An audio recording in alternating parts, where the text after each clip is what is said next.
Today is Sunday, parashat Mishpatim. The parashah begins by saying, "Ve'ele mishpatim asher tasim lifnehem," and these are the laws, the judgments or the statutes, mishpatim that asher tasim lifnehem, that you'll put in front of them. And parashah begins with "ve," and how could it be that a whole parashah begins with the word "and"? To teach us that it's not just the 10 commandments that were given on Har Sinai, which we read about in the parashah of last week, but also all these other mitzvot. And there are 613 mitzvot in the Torah, including the 10 mitzvot or the 10 commandments, all were given at Har Sinai. And in this parashah there are many, many mitzvot. There are over 50 mitzvot listed in this parashah. We'll learn just a few of them here today. Some of the mitzvot of the obligation of a husband to his wife, actually I learned from the parashah of this week, certain basic obligations that he has to provide her with, and it's learned from the parashah of this week. There's also in the parashah of this week the obligation of a rabbinic court to judge situations of damage or liability caused by someone, whether it was an open pit in a public place, or whether a person lit up a fire in his property and that fire went and jumped the fence and went to the neighbor and caused some damage. All sorts of situations of damage, or it could be maybe through an animal. A farmer owned some animals and the animals went and caused some damage. So the parashah of this week teaches the obligation of the owner of the damaging animal or the damaging fire or the damaging situation that is created, his obligation to take care of the expenses and to sort of compensate the person who is so harmed by the damage caused by that person.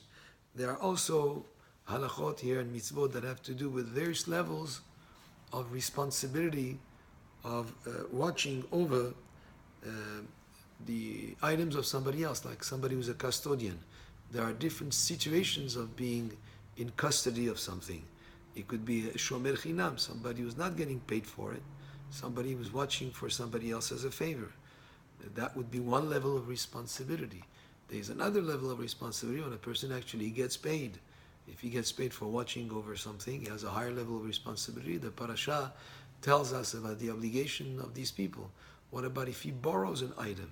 He's not watching over it as an unpaid custodian. He's not watching as a paid custodian. He actually borrowed the items. What are the levels of responsibility that he'll be responsible for any damage or anything that would happen to that item that he borrowed? What about if he rents an item? All these situations are actually related to in the parashah of this week, how a rabbinic court is to adjudicate these cases. Also in this parashah, it speaks about the prohibition, the mitzvah, the prohibition to distress, to cause distress to a convert.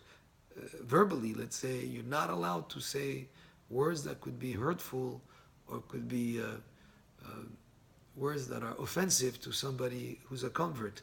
That's a specific mitzvah and a specific prohibition. Also, there is a specific prohibition to not to defraud a ger, somebody who's a convert. Of course, you can't defraud any person, but there is a specific mitzvah, an additional transgression if a person defrauded a ger, somebody who's became Jewish by choice. There is also a mitzvah to be careful not to cause distress or any emotional harm to a yatom or almanah, to an orphan or a widow. And many, many mitzvot that are in this parashah of this week. Among them, that we have a mitzvah to give a loan to a needy person. And then, if he does not have money to pay you back, you're not allowed to demand payment from him. If you know for sure that he doesn't have the means to repay. Of course he should repay you, and of course you're allowed to ask for payment of the debt.